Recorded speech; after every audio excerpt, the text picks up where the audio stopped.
Hello and welcome to the Kim Iverson Show. So tonight we're going to be talking to Scott Horton. Scott is the director of the Libertarian Institute, editorial director of antiwar.com, host of Anti-War Radio on Pacifica 90.7 FM KPFK, and author of several books, including Enough Already, Time to End the War on Terrorism, Fool's Errand, Time to End the War in Afghanistan, and his upcoming book, Provoked, How America Started the New Cold War with Russia and the Catastrophe in Ukraine.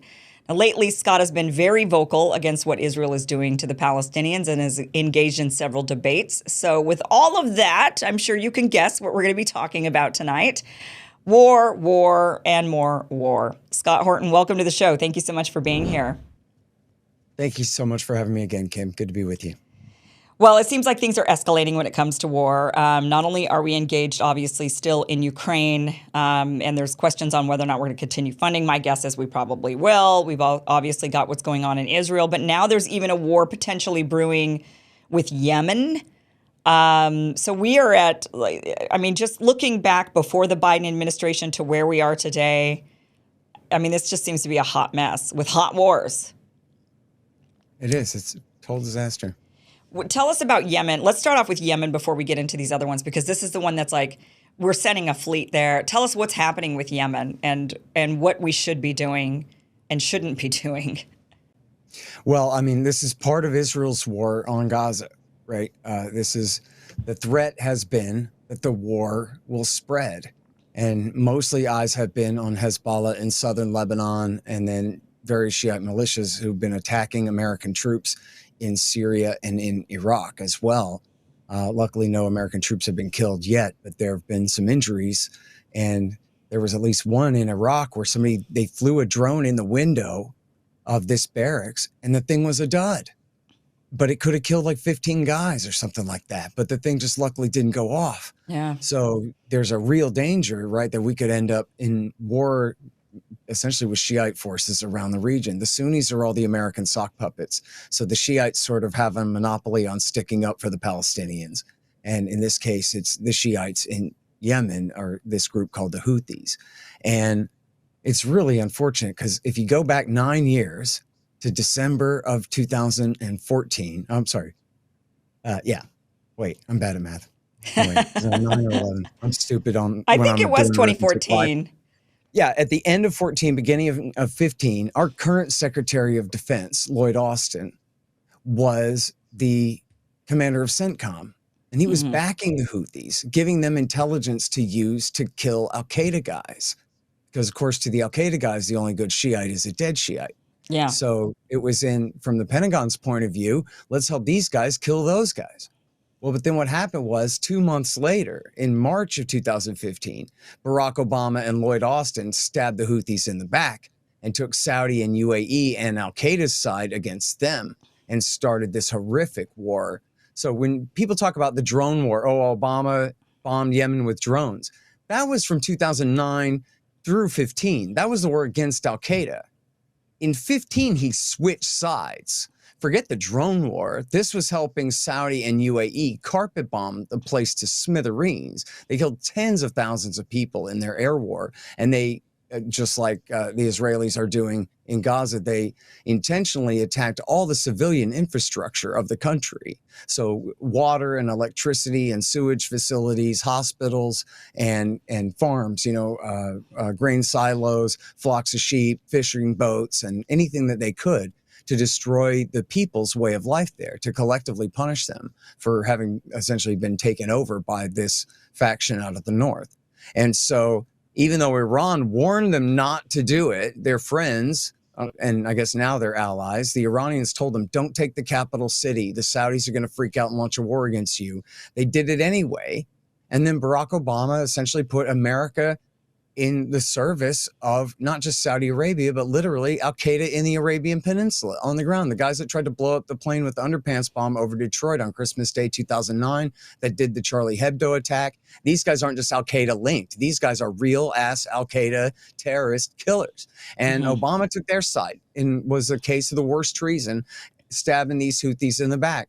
Now, Barack Trump, his successor, had the exact same policy that he kept for 4 years straight, helping the Saudis and UAE to bomb the Houthis.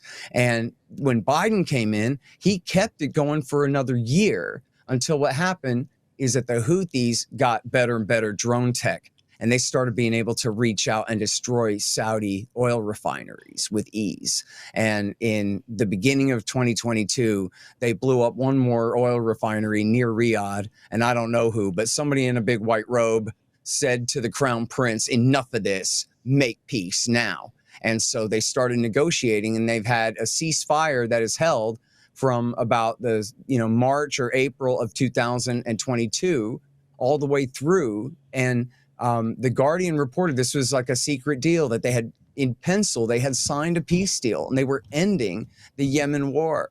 Now, because of the stupid war in Gaza, the Houthis, who look, just because they're the victims in the American war there doesn't make them good guys.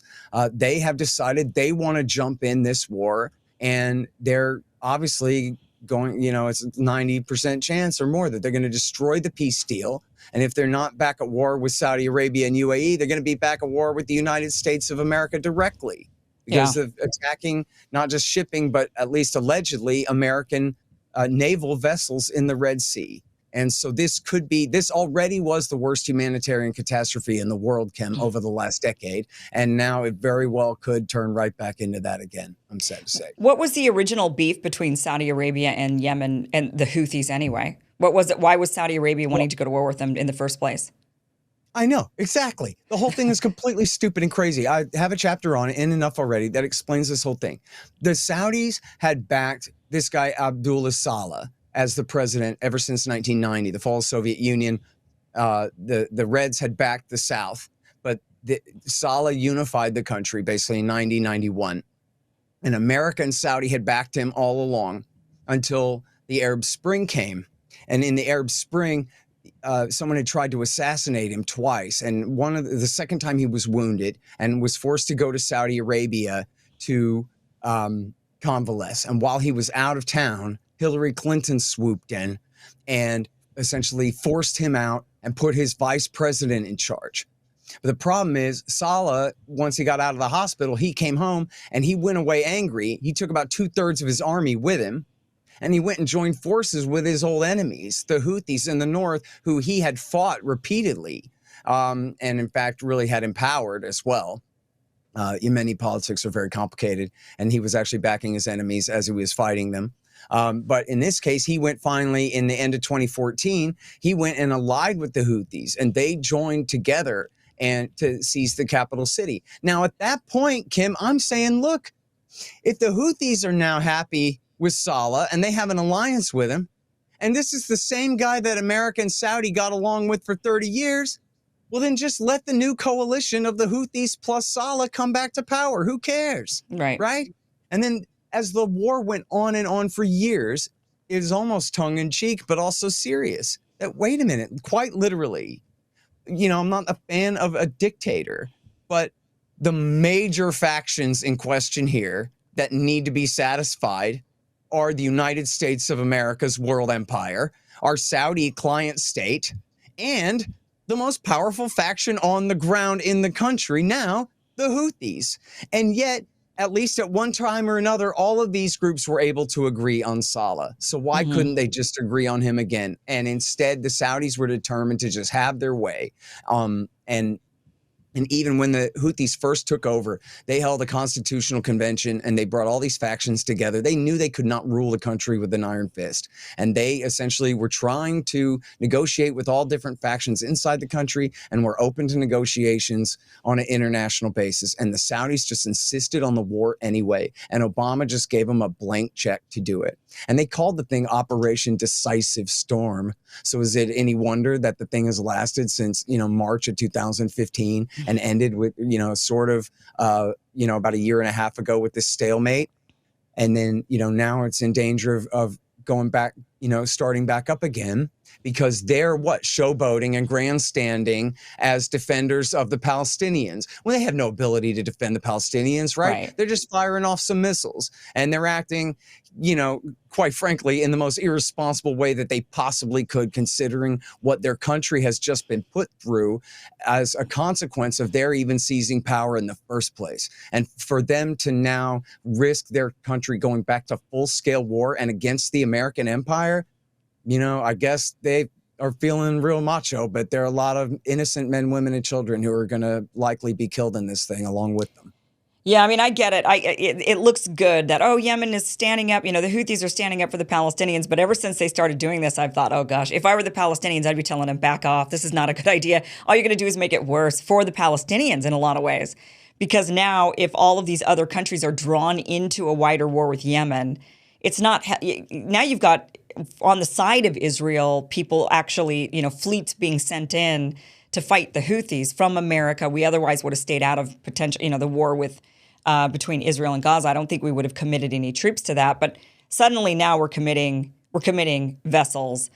Saudi Arabia would be jumping into this. There would be a lot of countries, I think, that might jump in order to protect their merchant ships going in and out of that strait that are being attacked by the Houthis. I mean, that's just China has one military base in the world, and where is it? It's in Djibouti, the military base outside of China. It's right there because of that, the protection needed for that strait, getting ships in and out of that area. And so when you mess with merchant ships, I think it's a lot of countries start to get tense.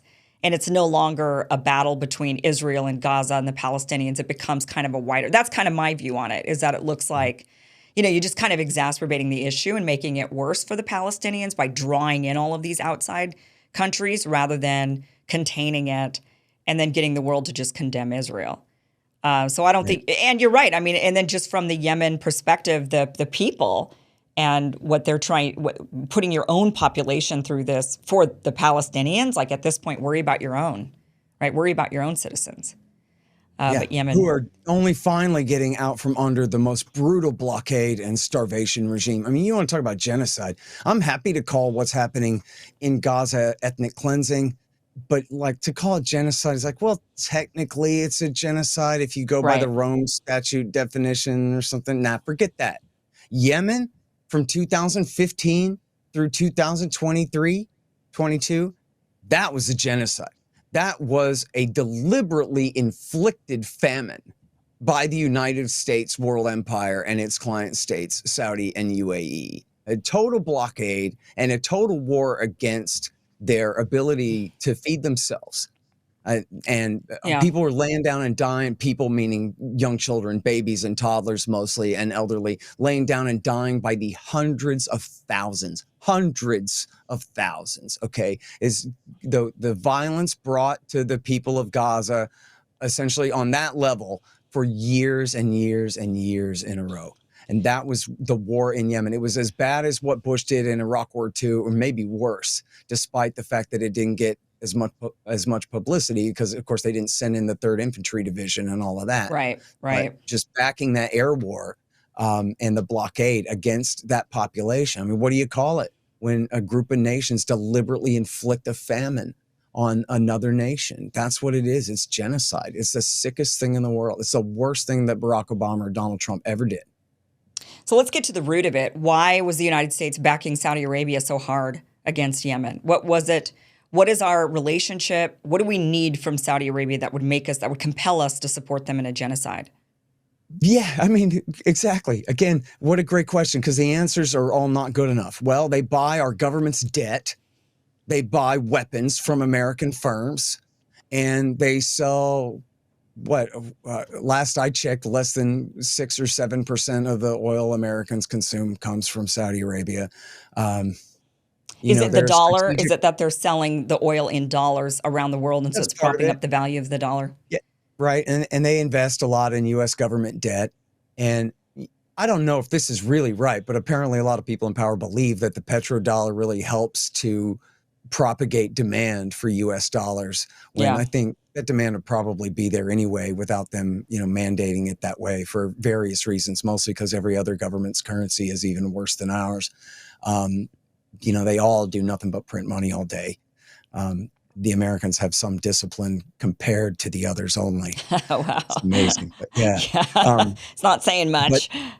yeah. And then, controlling that oil, having a friendly kingdom there to control those oil supplies is important, not so much for American consumers, although it does help to subsidize our economy when we can have them ramp up production to drop the price of gasoline and all that for American politics. But also they help us lord it over our enemies and friends in Asia, who are almost all dependent on Middle Eastern oil. So the Right. Japanese and the Koreans and the Australians, as well as the Chinese and, everybody else in between there, are all dependent on that. So it's a strategic choke point for the Americans to control. Just like, as you say, the Chinese have an interest in sitting in Djibouti just to make sure that nobody can close the Red Sea to them. So this is Right. the same kind of thing here where America needs to control.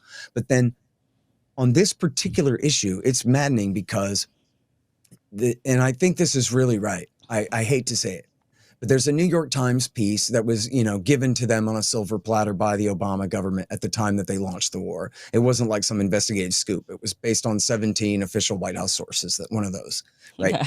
And what they said was at the time, Obama was working on the Iran nuclear deal. This is in the spring of 2015.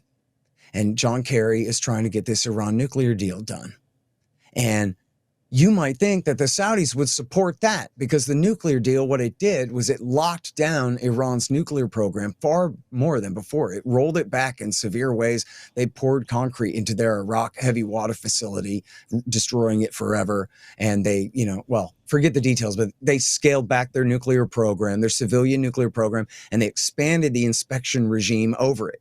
So if you were in charge of Saudi security, you might say, great, we've locked down the Iranian nuclear program more than before and prevented them from moving toward a nuclear weapon. So great.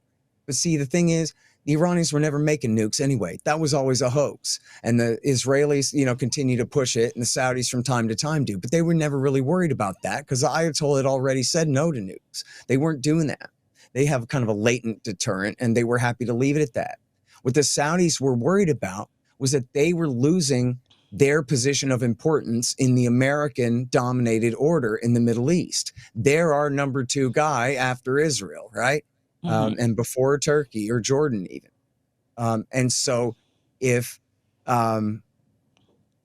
we take the issue of the potential of Iranian nuclear weapon off the table, then that opens the possibility that that Barack Obama would tilt back toward Iran like the bad old days. And he had, the Democrats do from time to time slam the Saudis. They don't seem to really mean it, but they do trash talk them sometimes. And so I have to tell you, going back to 2015, there wasn't a snowball's chance in hell that Barack Obama was going to go shake hands and normalize relations with the Ayatollah or much less tilt toward them and away from Saudi. That was not on the table. All he was doing was the nuclear program, full stop. That was it. That was every last bit of political capital that he had in order to push that through. So the Saudis were fools to even be concerned about this, but they were. And then Crown Prince Bonesaw, as we know him now, Crown Prince Mohammed bin Salman, who is the de facto king of the country. At that time, he was not crown prince. At that time, he was just a prince and the new defense minister, 29-year-old defense minister. And by launching this war, this is what the libertarians, we call public choice theory. It means there is no national interest. There's just the individual interests of the scumbags who run the government at any given time. And this particular prince wanted a promotion. So what he did was he launched a war and then used his expanded profile as the defense minister at war to push up his own political game inside the kingdom, arrested his cousin, Crown Prince bin Nayef, and took his place, right? And so this was in his interest to launch the war. And that was Saudi's paranoia about their system, in the American system in the region. So these are the quotes that you need to Google it up and read it in the Obama people's own words. Is that in order to placate the Saudis, they launched this war. And they said they knew that it would be long, bloody, and indecisive. In other words, we don't know what victory is supposed to look like. We don't even have a game plan. We know by bloody, they mean they're going to be killing hundreds of thousands of people. They don't even know really why. Right. Other than to placate the Saudis because it's something that they want to do while we're in the middle of trying to strike this nuclear deal with Iran. And, you know, Robert Malley, I'm almost certain it's Robert Malley, the same guy who's in trouble now, who's the envoy with Iran and all that, who was in the Obama administration then. I quote him heavily in the book because he wrote this piece for The Atlantic that also ran at defensenews.com, where he talks about, you know, when I think back about the day we launched the Yemen war, boy, the whole thing is just a haze, you know? And it's kind of, we're all in the room and we all are kind of like, well, I guess we'll do it. And then some people say that Obama said, we'll give Saudi defensive support, but that he never said anything about giving Saudi offensive support for the war. But other people don't remember it like that at all. They remember Obama saying, go ahead, give the Saudis whatever they want, including, right, all the care and feeding of their planes, all the bombs, the airplanes refueling, the mid-air refueling of their fighter bombers on their way to their targets, all the rest of it. That's what he gave them. It was absolute blank check, carte blanche. And Malley is going, you know what? When I talked to the other people in the room that day, we don't even agree on what happened. And we don't even agree on why we did it. This is why only Congress is supposed to have the authority to declare war on behalf of the United States of America, so that the people most responsible to the voters, especially the House of Representatives, elected every 2 years in 435 little districts, have to explain to the people why they're taking us to war. And said it was Barack Obama and who's that kook, Rode, who was his like best friend and his little deputy national security advisor. All of these guys, the guy that named the blob, Ben Rhodes, right? Isn't that it? Ben, you know the guy I'm talking about. Anyway, Obama and all his little flunkies. Yes, Ben sitting Rhodes. around in the room just deciding to do this themselves with no authority whatsoever and in violation of every international law that they ever forced down the throat of the world, all the UN Charter and the Geneva Conventions and every other thing.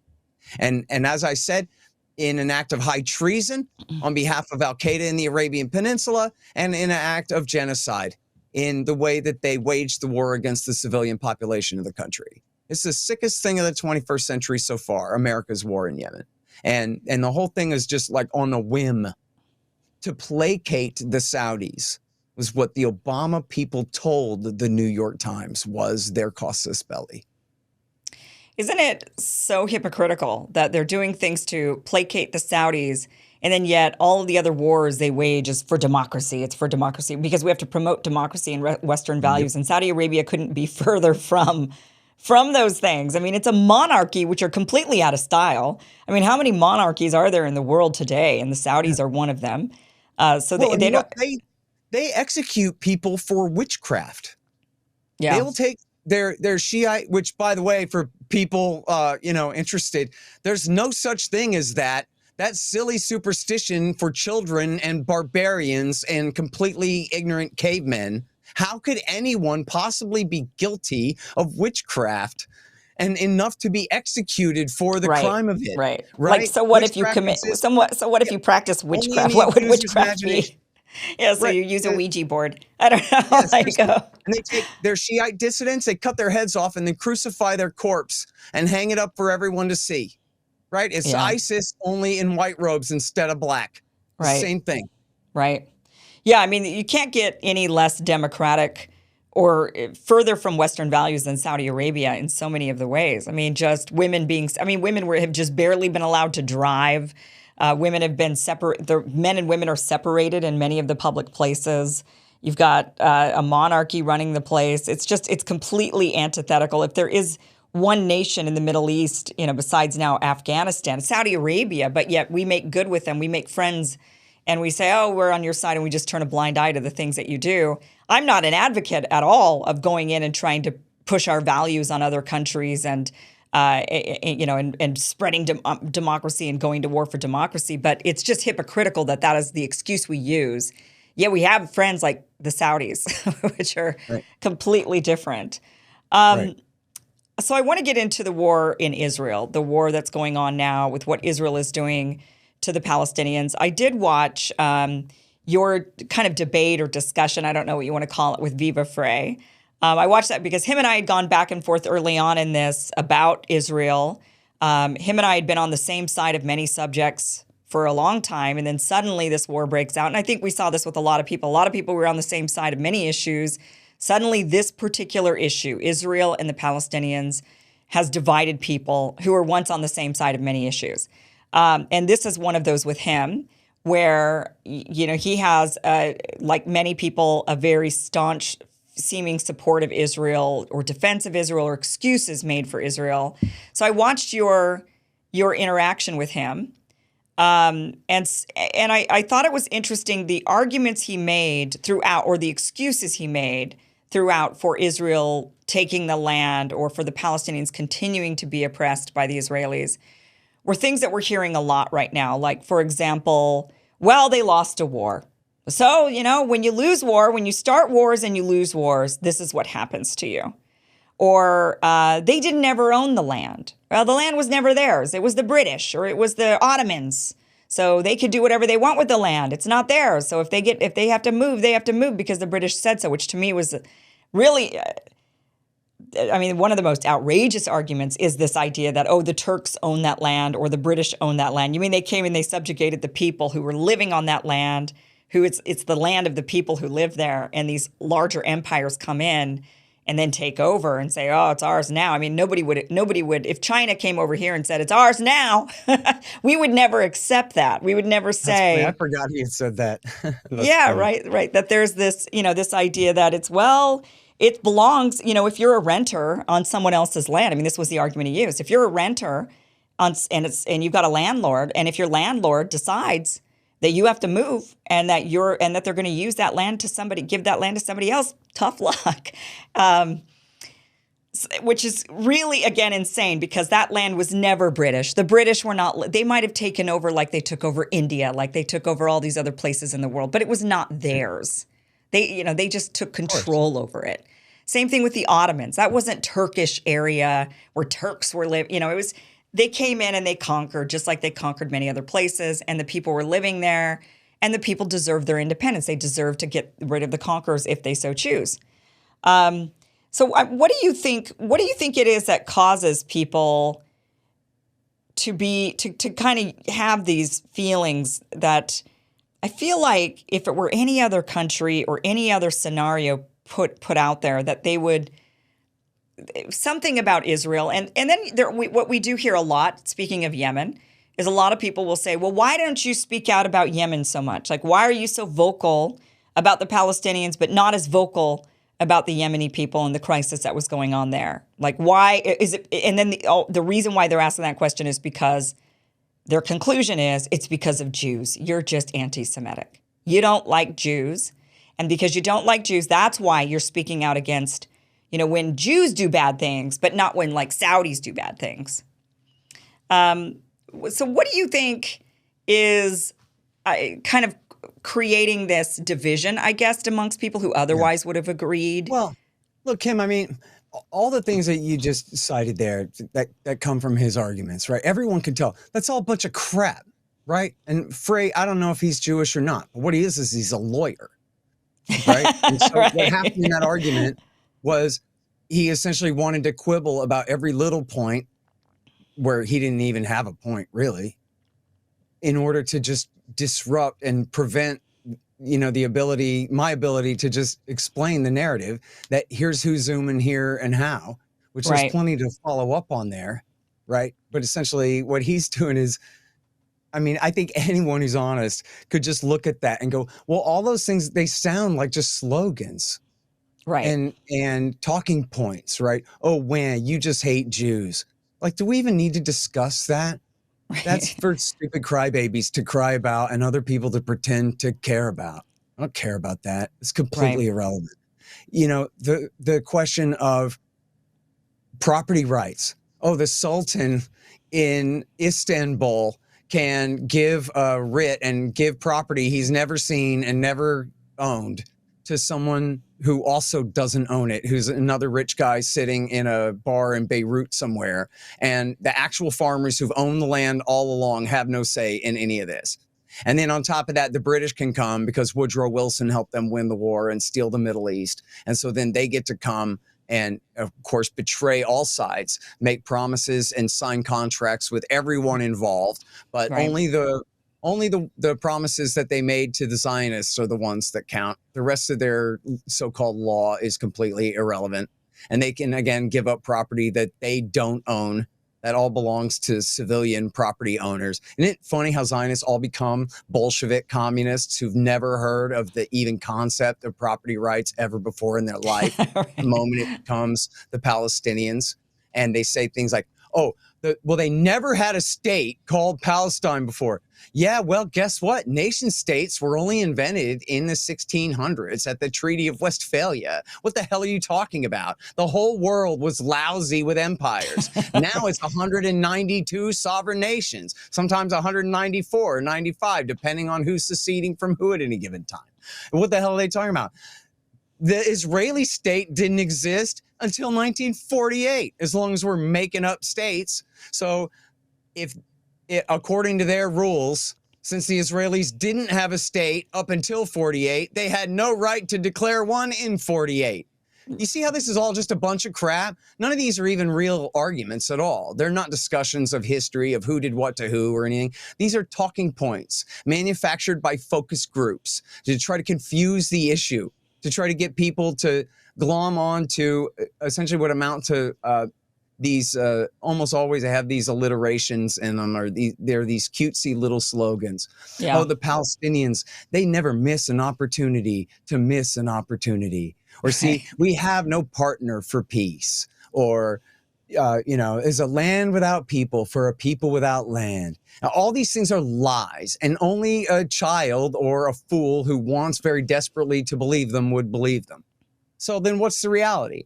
The reality is the Zionists came, and especially after World War II, in 1947 and in 48, they expelled greater than an Austin, Texas worth of people from their land. 750,000 people. The Trail of Tears under Andrew Jackson, that was 40,000 people, Cherokee, were marched to Oklahoma. 40,000.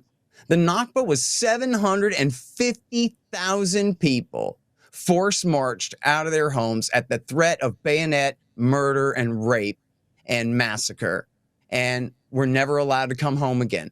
That's how Israel was created in the first place.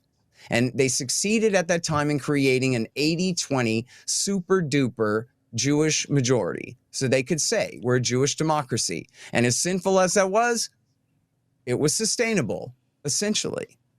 And even according to the founders of the Israeli state, many of them, the real, error by the Zionist government there was in 1967. It was not the Palestinians, which, by the way, in 1948, the Israelis had done a secret deal with the king of Jordan. Golda Meir, the future prime minister, had gone and done the shuttle diplomacy, made a secret deal that he would keep the West Bank so that the Palestinians couldn't have it. Remember the UN recommendation, which the United Nations has no authority whatsoever to take a nation state away from a group of people and give it to anyone else whatsoever. But their recommendation was that the Israelis get a state and the Palestinians get one too. Well, the Israelis screwed them out of it from the very beginning and made sure that the king of Jordan would get the West Bank. And then after the war, the Egyptians got control of the Gaza Strip, just so the Palestinians couldn't have their independent state. Because if they have real national borders and a seat at the UN, well, they're not going to be, the Israelis aren't going to be able to take that land. And it's going to be a much more difficult prospect for them to take that land in the future. But as long as it's under the control of the Jordanians, well, we can get to it someday. Well, right. So is that why you think, because that would be my question, is why do you think they gave the Palestinians over to the Jordanians and to the Egyptians? It was so that they could eventually take it. That's right. Well, certainly to prevent the Palestinians from having a state. And then, yes, with an eye toward being able to further victimize them easier later if they are stateless. Right. So then in 67, Israel started the war. They called it a preemptive war, but they admitted, and I got all the quotes, they admitted that the Egyptians were not really moving against them. But they launched the war, and then Jordan and Syria jumped in. And Israel defeated all three of them in the Six-Day War. And then in doing so, they took control of all of the West Bank and including all of the eastern half of Jerusalem as well, and took control of the Gaza Strip. Now, at that time, David Ben-Gurion, the founding prime minister of Israel, so we should not keep this land. We should give it up right now, because with the land comes millions of people we don't want. Right. So we steal the land, we kidnap the people. Now what are we going to do with them all? And the idea was, I don't know, we'll figure it out someday, but we want to take that land. And that doesn't mean every Israeli thinks that. But what it means is the Likud does, and that's the right-wing party that's been dominant in the country since the late 70s. On and off, there have been, Ehud Barak and Yitzhak Rabin were in there. But overall, Likud has been dominant from Begin through Netanyahu and then Sharon. Ehud Olmert was his right-hand man. They had formed Kadima by then, but it was, still Ariel Sharon's, he had been a Likud guy the whole time. And then Netanyahu is the longest serving prime minister in Israeli history, has dominated this entire century after Olmert. So it has been this right-wing government there. And their idea, Kim, has been, we want that land. And the Palestinians, they're just going to have to lay down and die. Or they're just going to have to go swimming in the Jordan River. Or they're just going to have to starve out in the Sinai Peninsula. They're going to have to get the hell out one way or the other. And this goes right to the Netanyahu doctrine, okay? Just before, hang on, I got a cough. Just before the October 7th attack, like 2 weeks before, Netanyahu gave a speech to the United Nations where he held up a map of Israel-Palestine. There's no Palestine there. It's just Israel from the river to the sea, right? Only you'll not be free. And what he's saying in this speech, I'm roughly paraphrasing, but you can read it. What he's saying is, Palestinians, you lose. I figured out the game. They always said we'd never be able to normalize relations with these Sunni Arab Gulf states if we didn't give up a Palestinian state first. Well, my Netanyahu doctrine proves that I can make peace with these Sunni Arab states on the American taxpayer's dime. Jared Kushner figured out what the price was for me for these Abraham Accords. And now you get nothing. And you will not get citizenship in the one state, and you will never have a two-state solution and independence. You are simply conquered. You've been defeated. Tough. Ha. That was the speech. And then 2 weeks later, they broke out of their pen and slaughtered all these people, committed this atrocity, and kicked off this recent round of war. And they had said explicitly, Hamas had said explicitly, their highest priority was thwarting this new order in the Middle East, defined by the Abraham Accords, that the Arab states had always said, we will not normalize relations with Israel until the Palestinians get their state first.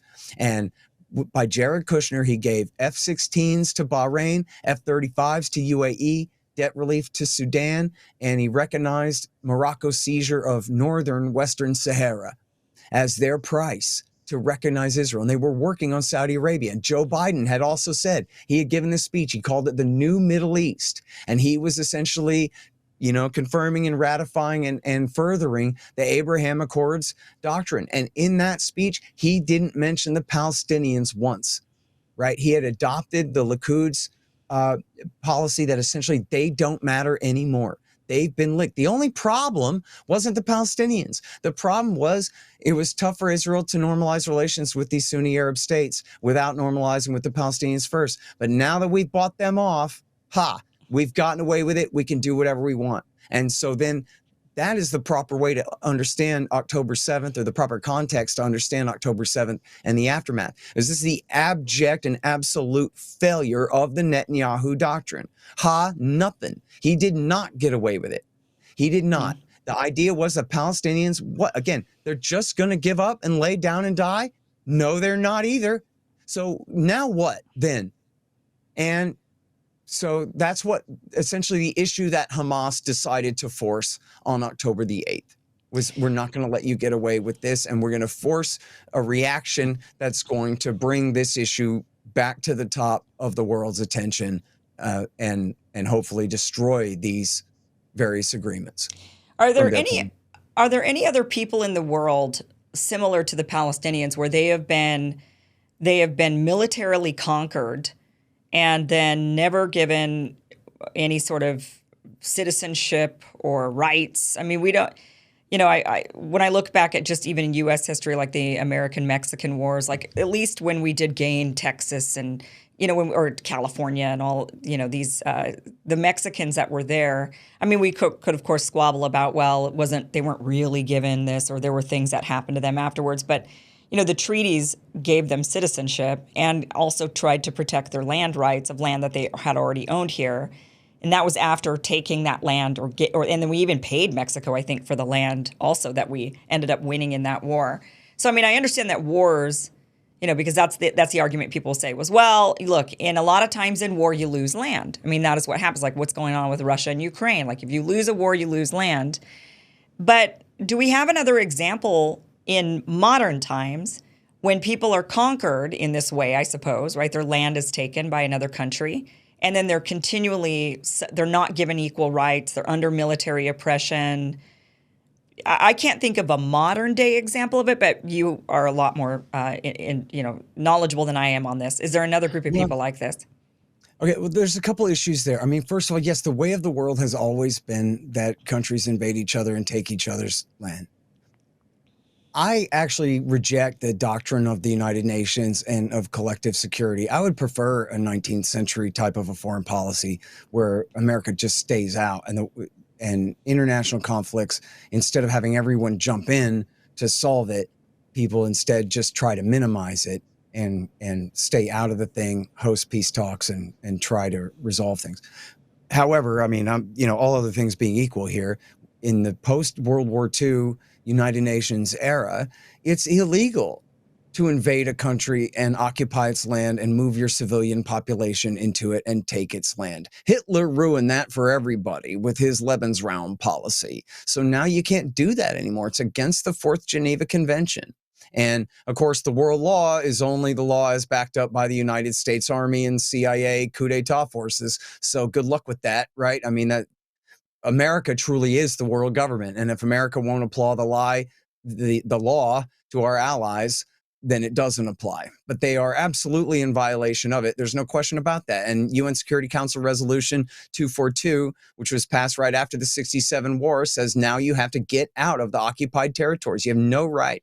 And yeah, imagine if W. Bush invaded Iraq and then started moving the white Christian population of Texas and Arkansas to Baghdad, and building white Christian only neighborhoods and kicking people out of their homes and claiming some religious authority to do so. That would be absolute madness, right? And that is what's going on here. It is, in essence, one last gasp of colonialism. Right at the end of World War II, when it's the end of the era of world empires and colonialism, well, true world empires. I mean, America's got a very pseudo-colonialism now. You understand how the way American hegemony works. But in the old days, British-style colonialism, all that was coming to an end. But we're going to do one last European colony in the Middle East. But even then, right. Well, I mean, I guess the British did do it in South Africa, right? I mean, there were areas where they did start moving in white people. Although that had been long before. I mean, they'd conquered South Africa back in the 19th century, right? Okay, so we're talking in the post-World War II era here. We're right as we're outlawing this kind of colonialism, we're giving it one last gasp. And then the idea was, as I think anyone listening to this could understand, the idea is they're a bunch of filthy Arabs and towel heads and camel jockeys and sand N-words, and they're just going to have to get out of the way. Screw them. Who cares about them? But the deal is that didn't stick. Golda Meir said they'll forget. They'll become Syrians. Well, no, they won't. The Syrians won't really let them become Syrians. They live in refugee camps. They'll become Jordanians. No, they won't. They're still Palestinians living in refugee camps in Jordan. They haven't forgotten. They want to come home. They're not going away. They're not laying down and dying and giving up. And so now this is the situation that I would argue, that the right-wing Likud governments of Israel have put that country in. Again, if David Ben-Gurion said we shouldn't be doing this, then that means it didn't have to be this way, right? They ignored his advice at their own peril. So now what have they done? They built a greater Israel, but they've got a captive population of 5 to 6 million people that have no real representation. I mean, the Palestinian citizens of Israel have some, but the people in the occupied territories have no representation at all. They live in a totalitarian dictatorship. And it's a completely untenable situation. It is directly equatable to apartheid. But, Archbishop Desmond Tutu said the Palestinians have it worse than the blacks under apartheid in South Africa. Yeah. He said, don't compare it to apartheid because it's worse than apartheid.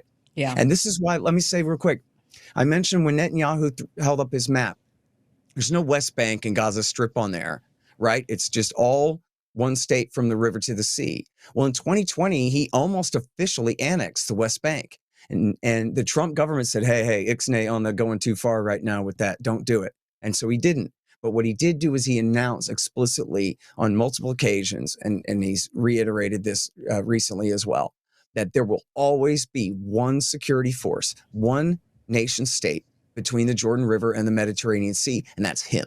And that's the Israeli government. So from the river to the sea, the government will be controlled by Israel, but the Palestinians will never have citizenship. They'll never have rights. And that's the thing. If they want to make it, fine. Like at this point, a lot of Palestinians, 4 years ago when I was over there, the vast majority of Palestinians would say, we want a two-state solution. Fast forward even just 4 years, and the same people I talk to who are there now will say, well, I think it's the only thing is a one-state solution. There is no possibility of a two-state solution anymore, and we just have to have a one-state solution with equal rights for all. So I think that even the attitude of the Palestinians is shifting towards they realize it just has to be one state. Okay, fine. So if Netanyahu wants to start annexing everything, fine. But you have to give the people equal rights. You can't just continue to say, no, we get the citizenship and some of the Arabs get citizenship, the ones that were already here in Israel that we've already given citizenship to, but the rest, we're not. Right. We're going to limit their movement. We're not going to allow them any citizenship. I agree that for me, I don't believe it's apartheid. I think it is worse than apartheid. When I was over there, what I saw was not apartheid. It was military occupation, which is far worse in a lot of ways because there's no real rules to it. At least in an apartheid situation, you've got laws, and the laws might not be, in a segregated society, the laws might not be equal, but you know what the laws are. In a military occupation, they change the laws on you just when they feel like it by order of military decree. They say, oh, it's a security issue. So now, because of security, we now can do this XYZ thing that, they just don't have laws under military occupation. In fact, so we ran an article years ago at antiwar.com by a military JAG lawyer explaining exactly that you think about martial law would be like, after the LA riots when Bush Sr. invoked the Insurrection Act and sent in the National Guard, looters will be shot on sight, this kind of thing. That's martial law. This is foreign military occupation law, which is, as you say, no law at all. It is do as instructed or be murdered. That is it. And based on the whim of the lowest officer. And they don't know any given day what the new rule is. They don't know any given day how long it's going to take to get through XYZ checkpoint because they might have shut it down that day for whatever reason, or they're rerouting people around. They have no normalcy and no consistency except for the no consistency and no normalcy. They prepare, they've kind of built that into their lives. Like, well, if I have to get to work at 8 every day, I better leave the house at 4 because I don't know if that day there's going to be a closure of the checkpoint or if they're going to reroute me and make me go the long way or, I don't know. So every day I just got to go at 4 and some days I show up to work at 4:30 and some days I show up to work at 8. So it's a definitely. But let's go over some of the. There's some things that people say when they're in their defense of Israel. One of them being, well, the Palestinians.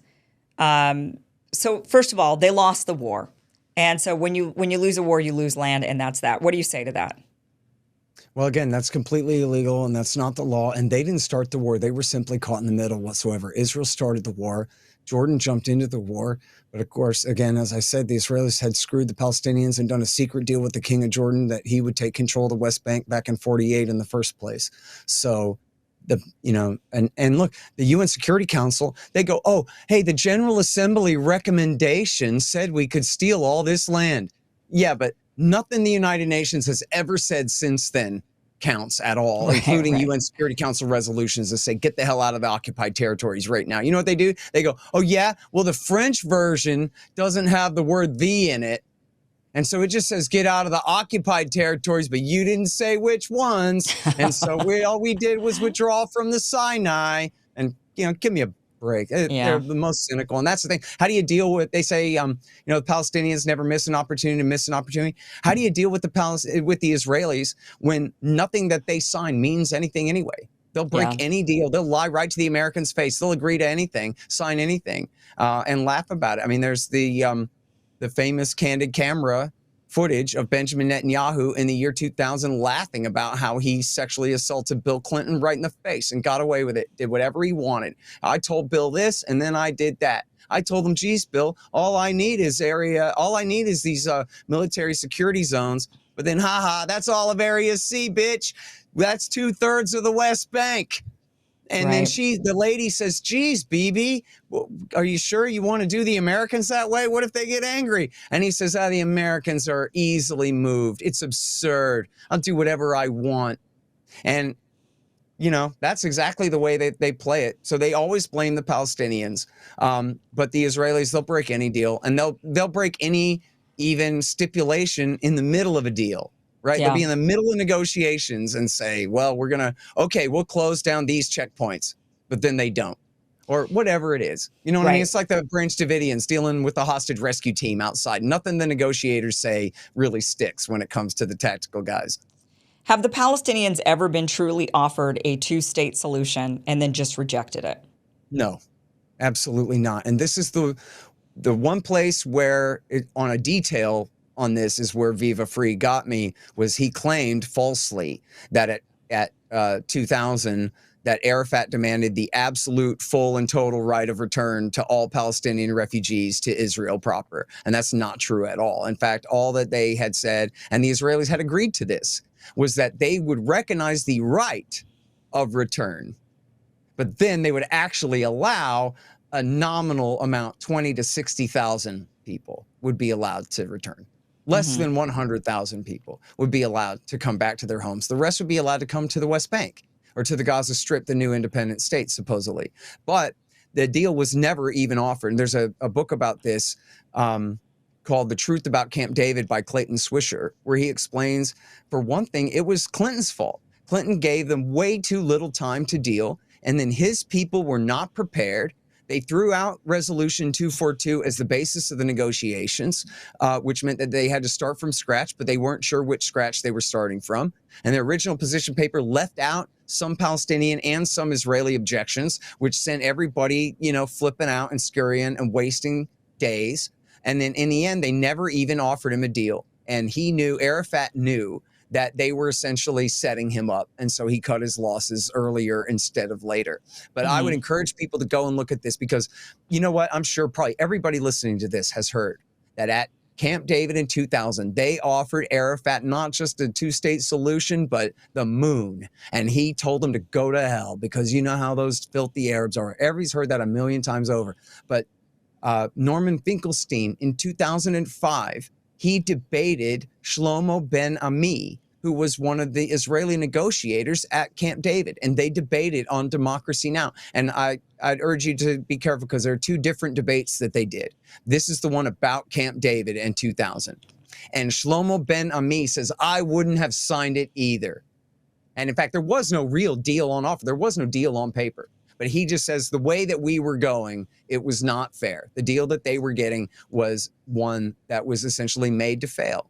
And that Arafat had no choice but to reject it. And in fact, in Swisher's book, he has a scene where, and he interviewed all the principals, and he has a scene where Arafat says to Bill Clinton, now, come on, man, you know the Israelis are being intransigent on this and this and that, don't you? And Clinton says, yes. And he goes, so listen, when this all falls apart, you're not going to blame me. And Clinton goes, no, I promise I won't. And then, yeah, right. And then that's what they did. They blamed it all on him. and this myth was made. But here's what's so funny about this. Again, with all these slogans, if anyone just stops and thinks critically about first of all, isn't it funny how all of their arguments are just these kind of little like claims without any real like fleshing out of detail. It's always just, you're supposed to accept the truth of what they say. Right. That Arafat rejected the deal, for example. But just think about it for a minute. If that was really true, well, then how come Ariel Sharon didn't just offer him a deal the next day after Ehud Barak was gone? Or how come Barak couldn't get it worked out by the end of the year? Or how come Ariel Sharon didn't do it? Or how come after Ariel Sharon went into his coma and Ehud Olmert came in, he's a much more reasonable man than Sharon or Netanyahu, and nothing like the bloody record of either of them, at least at the time. How come Ehud Olmert didn't give him a state? The most Ehud Olmert ever did was he offered Mahmoud Abbas a deal, but he said, I don't have a map. I can't show you a map. And instead they drew it on a piece of paper and said, well, how about this? And he said, look, man, I can't make a deal based on a map. And then Ehud Olmert himself later said, hey, if I was him, I wouldn't have been able to accept that deal either. How could I possibly expect him to accept that? There's no way we could accept that. So they do this over and over again. And then, so now it's been 23 years since Camp David. How come you don't give them a two-state solution right now? Yeah. How come you haven't given them a two-state solution? Gee, we were willing, Kim, to give them the entire West Bank, Gaza Strip, East Jerusalem, and the moon that one day, but you got 15 seconds to decide. And if you don't accept, then you never, ever, ever get to have that option again or that opportunity again. Give me a break, dude. Right. Obviously, they're lying. You know why? The Israelis want to steal that West Bank. They call it Judea and Samaria. They claim it belongs to them. The Palestinians there, they're just going to have to lay down and die. The Bible says we get to steal what belongs to you. And so your natural property right is superseded by our make-believe supernatural property right. And that's it. And they'll tell any lie and they'll pretend anything. Look, the entire process of certainly since the killing of Rabin in 95, the entire so-called peace process toward a two-state solution was always an illusion. The whole thing was just putting off the idea, like you talked about, of equal citizenship for everyone in what is already one state. The Israelis annexed already, whether they call it that or not, they annexed all of the West Bank, East Jerusalem, and the Gaza Strip back in 1967. But if you call it that, then you got to admit it's an apartheid state. But if you say, no, we're going to give you independence one day, then you can put that off. Well, they did. And like I was saying, that all came to an end during Trump. Netanyahu said, look, there's not going to be an independent state. We're never going to. And he had said before, oh, yeah, sure, one day, I promise. Oh, yeah. He stopped saying that in 2000. Pardon me, in 2020. And this is why B'Tselem, the Israeli human rights group, Human Rights Watch, and Amnesty International all came out with their reports in 2021, officially declaring it an apartheid state. I mean, you got to understand the politics of this. And the State Department, Amnesty and Human Rights Watch both are essentially arms of the U.S. State Department. These are extremely center-left Hillary Clinton liberals, right? Maybe one click to the left of her, but they are not radicals in any way. And they have never been in any hurry to condemn Israel as an apartheid state. What happened in 2021 was after Netanyahu almost officially annexed the Jordan River Valley and much of the rest of the West Bank, all of Area C and all that is what they talked about, and gave those talks where he explained there will always be one state, one security force from the river to the sea permanently. At that point, they said, okay, the lie is expired. The illusion is over. We were pretending to believe that we were on the way to a two-state solution. But now that the prime minister is instructing us that we may not pretend anymore, well, now we got to call a spade a spade. It is apartheid. It's even less than half the population, barely, ruling the rest. Yeah. Yeah, and they say things now like, well, see what happened in Gaza. This is why we can't have, we gave them a state. We've shown the world what a Palestinian state looks like and what it ends up doing. But how can you possibly be your own sovereign nation without control over your resources, your borders, your ports, your imports, your exports. Like, I mean, it's a joke if you can't actually control what comes in and out, and you can't, that's not actually a sovereign nation. One of the excuses that they often say, I often hear, is, well, we don't have to give them a land, we don't have to give them a state when they're hostile to us. They want to destroy us, and so therefore they don't deserve a state. But I'm sitting here thinking, what right do any of us have to friendly neighbors? I mean, as countries. I mean, there's plenty of countries that have hostile neighbors right on their borders that want to destroy them or want to battle them all the time. Nobody gets the right to friendly neighbors. I mean, you have to give them a state because that's what you have to do. That's the right thing to do. And then try to make peace with your neighbor at that point, after that. But certainly never going to make peace with them by subjugating them and oppressing them and denying them human rights, basic human rights. I mean, they don't have a friendly relationship with Syria. So what are they complaining about? Syria is still a nation. Does that suddenly mean Syria doesn't have a right to exist as a nation? Right. Yeah, I mean, good point. That's a good point. But they make this argument. And look, and again, it's an outright lie, and they know that they're lying when they say that we created a state in Gaza, we gave them freedom and independence, and then this is what it looks like. No, and they couldn't claim that actually with a straight face. That, oh, you're saying you did do the two-state solution? Yeah, not exactly. They did this scam. They called it the unilateral withdrawal, the disengagement in 2005. But the reason that they did it was just to prevent there being a Palestinian state. And Netanyahu's guys Ariel Sharon's guys explained, and everyone can look this up. It's Dov Weissglass, or Dov Weissglass, D-O-V with no E, Weissglass. And he, the key word for your Google search is formaldehyde. Dov Weissglass, formaldehyde. The whole purpose of the disengagement is to put the peace process in formaldehyde. That's what you use to preserve a corpse, right? We kill the peace process and we essentially freeze everything as it is. And we keep the Palestinians divided and conquered, and so that they can't appeal in any of the international organizations or have anyone intervene on their behalf. And he says, we have received from the U.S. Congress and the president, that is W. Bush, a no one to talk to certificate. And he says, we will have that no one to talk to certificate until Gaza becomes Norway, meaning white and homogeneous and Christian and peaceful and disarmed, and laughed about it and said, see you then, and shalom. Okay. And then this is the same process. I'm sure you know some of this history, and your people should know. Always look up Andrew Higgins in the Wall Street Journal, and then especially Richard Sale in UPI has a really great piece about how Israel had, since the 1980s, had groomed Hamas and built up Hamas deliberately for the explicit purpose of dividing and conquering the Palestinians. The PLO had been sort of secular and commie and somewhat nationalist as well.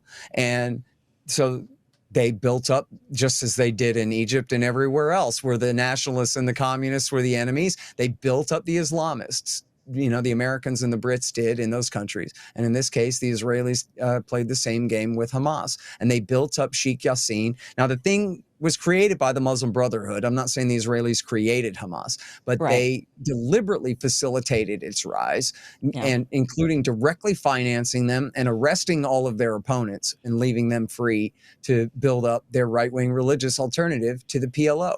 And the whole purpose, again, was to divide and conquer the Palestinians. And this goes back to the 1980s. This was always the policy with Hamas. Then what happened was the election of 2006, where, first of all, W. Bush forced them to hold the election. He said, they want to negotiate for a Palestinian state, but why should the Israelis have to negotiate with someone who wasn't democratically elected? Yeah, right. He just came home from his meeting with the Saudi king, His Royal Highness Majesty, and all this. But no, the people of Palestine, they shouldn't have to suffer under Yasser Arafat's tyranny. He has no right to speak for them. They have to hold this election. And I guess he had just died. So it was Abbas and his guys. But the PA, you have to understand, is not a government either. It was created by the United States and Israel to be the trustees to rule over the Palestinians in the process is sort of a halfway house in the process of moving toward the Palestinian state that they never moved toward. So here the PA has nothing to show for all their obsequious, sucking up to and bowing down before the Americans and the Israelis. I mean, their security forces trained by General Dayton. George W. Bush set the U.S. Army to train the Palestinian security forces. That's who they're answerable to, or where they come from anyway. So they had no popular support whatsoever, just as they don't now. And they've been completely unable to deliver on any of their promises. And so Hamas won a plurality in that election in January of 2006, Kim. And in fact, they didn't even win a majority in a single district anywhere in Palestine. They just won a plurality. That was another problem with the PA, is a bunch of different leaders after Arafat was, I don't know for certain if he was assassinated or not. There was a Norwegian investigation that said that he was murdered with polonium, which probably was the Israelis. Although that's sort of in dispute, and I don't really know if he was sick and died or murdered. But anyway, after he had died, the PA had split, and a bunch of guys had split the vote against each other, and where Hamas stayed unified. And so Hamas won a majority in the parliament. But again, this is not a parliament of a real government. This is this pseudo-Palestinian Authority parliament, halfway house thing created by the Americans and the Israelis. And they still had to form a coalition government with Fatah, that is the secular commie PLO. So then the Israelis they punished Fatah. They punished the PLO and the Palestinian Authority for Hamas winning. They cut off all of the tax revenue, which Israel collects at the border posts and everything, and refused to distribute it to the PA and weaken their position compared to Hamas. And everyone should read this article. It's a really great article. It's by David Rose in Vanity Fair. It's called The Gaza Bombshell. And it's about how America and Israel and Egypt all teamed up to do a coup d'etat against Hamas in 2007, which failed. And it led to Hamas running Fatah right out of the West Bank, right out of the Gaza Strip. So at that time, they had like this coalition government. And the idea was, can we try to marginalize the worst kooks in Hamas and bring the more moderate ones and have them deal? After all, Al-Qaeda's denouncing them for participating in democracy at all. They won an election. They're participating in the parliament. Can we somehow, try to encourage the more moderate forces to form a responsible thing here? Well, they don't want that. That smacks of the possibility of peace. And so they tried to do this coup, which failed. And it's amazing, actually, Kim, in the article, Rose quotes David Wormser, who was Dick Cheney's foreign policy advisor, and who had come up with this harebrained clean break policy for getting rid of Saddam Hussein to empower Israel back in 1996 for Netanyahu. And yet he was all upset about this coup and squealed on Elliot Abrams and some of the other neocons who were responsible for the policy in the article. So there's some amazing quotes of David Wormser there explaining how all of this took place. And so this is how Hamas then took over the Gaza Strip. And then ever since then, the Netanyahu doctrine, as I said, was half, we're going to make this deal with the Arab states so that without you, Palestinians. Well, the other half of it was to prevent the political pressure from the US, the EU, and any liberal forces in Israel toward a Palestinian state. They would prop up Hamas in Gaza. And my most recent article at antiwar.com, it's written with Connor Freeman. It's called Netanyahu's Support for Hamas Backfired. And it's about how that same policy that Richard Sale documented in UPI about supporting Hamas to divide and conquer the Palestinians back, in the I guess he wrote that article in like 2002 about the early history of this, that was the same policy that Netanyahu picked back up again. And quite explicitly and deliberately so. They said this over and over and over again. I got all the quotes, and now the New York Times has finally begun to cover it. They had two recent pieces this month of December 2023 about it. Buying quiet. That's what the New York Times called it. Buying quiet. And what they all say over and over and over, explicitly, over and over and over. Leaders of Shin Bet, leaders of Hamas, leaders of the Likud party, Benjamin Netanyahu himself, Bezalel Smotrich, his finance minister from the Jewish Zionist party, or the Jewish Zionist party, and all kinds of Netanyahu flunkies. They all say it over and over and over again. Why do we want to support Hamas in Gaza? To prevent the establishment of a Palestinian state. Come on, Kim. We have no partner for peace. You don't expect us to negotiate with these terrorists, do you? And so that was why they were propping up the terrorists. It was just so that they could point at them. A perfect little enemy for Likud. And Netanyahu said, as he instructed his party leadership about why they were doing this, he says, listen, don't worry. We control the height of the flames. In other words, yes, these guys are dangerous terrorists, and they are truly a clique to the left of al-Qaeda. I mean, they are really bad guys, Hamas. Not that they're internationalists, but they are Islamists, and they are ruthless killers of civilians and terrorists, and they have been for a very long time. Yeah. So Netanyahu is saying, yeah, they're dangerous, but don't worry. I'm King Bibi. I know what I'm doing. But he doesn't know what he's doing. Right? Just like he got up to the UN and gave that braggadocious speech that said, I got away with it. 2 weeks later, the flames jumped out, burnt the whole house down. It's like a masterclass in gaslighting. I mean, that's kind of what the Israelis have taught us over decades. Yep. And it's people are now, I think, starting to open their eyes and catch up. We're seeing even in the mainstream media the shift, right? They just can't deny it anymore. How can you deny it when there's just so much evidence, overwhelming amounts of evidence now with the information age, with the internet? We can see, we don't have to just trust what we're told. Right. And by the we're way, seeing Kim, is very different. Yeah. Let me recommend this to you and your audience. If you guys have never looked at this, it is such a hoot, and you will have fun sharing it and showing it to your friends. I mean, seriously, it'll blow your mind. It's called the Global Language Dictionary for 2008. And it's by Frank Luntz. You know, that big, fat, horrible Republican pollster guy? Yeah. Yeah, he's a horrible guy. And so he and his people, it's the Israel Project, something I forgot.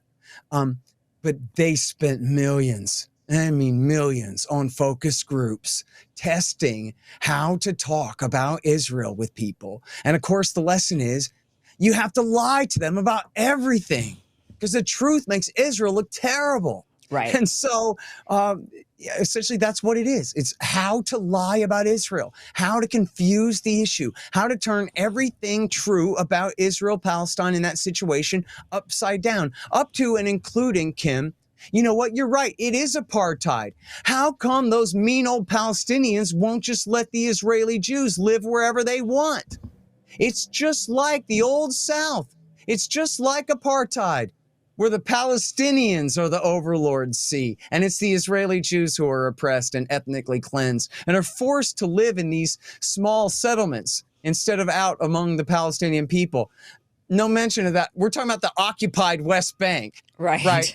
All stolen property, every last bit of it, every one of those colonies, taken, as you stipulated there, in war. Oh, and by the way, I don't do the moral analogies good enough. But for the people who say that, well, war is war and that the Israelis can take whatever they want in war and whatever they win in war, they get to keep.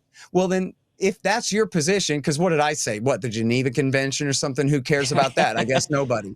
Right. Well, so then you can't complain about what happened on October 7th, because you already have stipulated might is right. And if the Palestinians can kill enough Israelis to take that land back that belonged to their grandparents, then you're the ones saying that they have every right to do that. There is no moral law or written law of man preventing it, right? Other than who has the strength. So, and they could say, well, we were doing a preemptive strike in 1967. We didn't start the war. I love this framing. Again, masterclass in gaslighting. We didn't start the war, even though we shot first. It was, we were preventing being shot at first. And it's like, well, then you could apply that even to October 7th attacks, when Netanyahu's showing up a map of the new Middle East. And when he's saying that he's going to annex the West Bank, they're thinking, okay, then this would be a preemptive strike to Right. to what they're about to do to us. The same logic. I mean, if you're going to use that logic, then you have to use that logic and you have to stick with it. And you have to Yeah. say, this is, Which, by the then way, I completely reject that logic entirely, as long as we're right, stipulating things here. I right, mean, look at what Hamas did. They broke out and they started killing innocent people, right, right. you know? Yeah, innocent So, civilians and children and yeah. women. I mean, it was terrible. It was terrible. There's no doubt what happened on October 7th was terrible. There's no doubt also that what has been going on against the Palestinians is terrible. And if you're just going to look at the numbers, the sheer numbers, I mean, if we're going to say, how do we decide on what is worse? We could always just look at how many children were killed, because those are innocents. And when you look at the sheer number of children killed, then that is how you can gauge how horrible a side is or how horrible a war is by how many children were killed in that war. And what we're seeing is something, there were children killed on October 7th, I think a few dozen children, and we've now seen thousands of children killed in Gaza. It's just, it's really atrocious. Scott, we have run out of time. I know you and I could go on forever, and you are so knowledgeable. You could go on forever and ever, which is why you've written so many books, and you should keep writing them. Tell us when your next book is coming out. Do you say it's coming out hopefully soon? Yeah, I'm working on it now. Of course, this whole Israel-Palestine thing has really, been a 6-week kick in the stomach here as far as working on the book. I was hard at work on Bill Clinton's, horrifying disaster in Bosnia back in the early 1990s when all this broke out, and so it's been a real delay. But I'm getting back to it. I've been trying very hard to stay off of Twitter. I've been working back on it for the last few days here. And I'm making some progress. I'd like to think that'll be done sometime this coming spring, Okay. hopefully. I mean, I've done this a few times before, so I know what a struggle it is to actually get the thing produced even after it's done. So, it should be done, I hope, by the end of the spring. And it is called Provoked. And it's about how essentially, starting with H.W. Bush, the Americans restarted the Cold War with Russia as soon as the last one ended, and leading up to the catastrophe in Ukraine. And as long as I'm still rambling and I got your monopoly on your time here, I do want to just add to what you said there, or just agree with what you said there about what's happening to the Palestinians now. We sort of hadn't really had a chance to talk about that so much as we focused on the background. But the rules of engagement that the Israelis are using against the Palestinians in the Gaza Strip now are nothing like even the way Bush and Obama and Trump fought their air wars in Iraq War II and Iraq War III and in Afghanistan. And there's nothing to glorify about the way America has fought our terror wars over there. I mean, that's a whole other show, the horror there. But what the Israelis are doing is far worse, and it's deliberately so. They've killed thousands of children, and deliberately so. And there's a very important article in the 972 mag about the assassination complex, what they call their power targets, which means hitting civilian homes, or like a low-level Hamas fighter. They wait till he goes home and then they kill him and his whole family. And not only that, they have what they call the Amalek doctrine, where they are deliberately, explicitly, and deliberately targeting journalists and their families, medical workers, and community leaders of all descriptions, blowing up mosques, blowing up hospitals, behaving essentially like the barbarian, savage Saudis did with Obama and Trump's support in Yemen in that absolutely horrific war of 2015 through 22 that we talked about there. It is, and maybe even worse than that. And just, there is 20,000 killed, and many more uncounted, buried in the rubble and all that in just 6 weeks here. It's absolutely incredible. And by the way, for people who were kind of confused or whatever, maybe having second thoughts, it ain't too late to change your mind. This may not be the war you thought you were supporting. That goes for you too, Viva Free out there. This isn't what you wanted, is it, man? It can't be. Scott, thank you so much for being here. Really appreciate it. We do have the links down below for all the ways to get to your content, from antiwar.com to your radio show, the Libertarian Institute, and your many books. So we do look forward to the next one. And thank you again for being here. Really appreciate all of your insight and your knowledge. Thank you so much, Kim. Great to talk to you again. All right, guys, that is it for tonight's show. We will be back after Christmas. I hope everyone has a Merry Christmas. I've got wore my red sweater tonight and have my Christmas mug because we are gearing up for the holidays. I hope you all have a Merry Christmas or Happy Holidays, whatever it is that you're going to be doing over the weekend. We will not be here on Christmas Day, Monday the 25th. We will not be doing a show, and we're also taking the day after off. So we will be back next Wednesday. So that is when you can find us again. We do hope that you have a very Merry Christmas and a very happy holidays and a wonderful weekend. Thank you so much for watching. Really appreciate your time. And we will be back Wednesday after the holidays. Have a good night.